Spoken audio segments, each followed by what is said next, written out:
ဓနုရာသီဘွားတွေရဲ့တပတ်စာလေးကိုဟောပြပေးမှာဖြစ်တယ်နော်ဓနုရာသီဘွားတွေဟာဩဂတ်လ19ရက်ကနေစပြီးဩဂတ်လ25ရက်တွင်တပတ်စာအတွင်းမှာဓနုရာသီဘွားတွေဟာ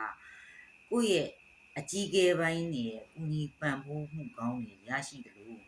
ကိုယ်ပိုင်စီးပွားရေးနဲ့ပတ်သက်ပြီးလုပ်ငန်းရှင်တွေ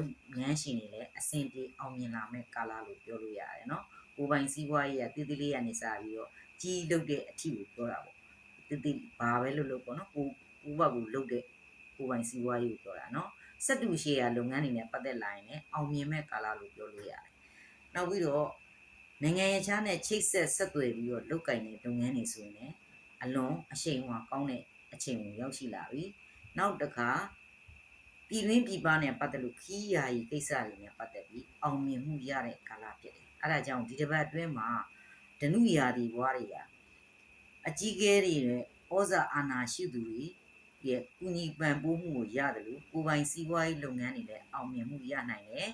နော်စက်တူရှယ်ယာလုပ်ငန်းတွေမှာလည်းပိုပြီးအောင်မြင်နိုင်တယ်အဲ့တော့ပြည်ပထွက်ဖို့ပြင်ဆင်နေတဲ့လူတွေဆိုရင်ဒီတစ်ပတ်အတွင်းမှာအလွန်ကောင်းတဲ့ကာလဖြစ်တယ်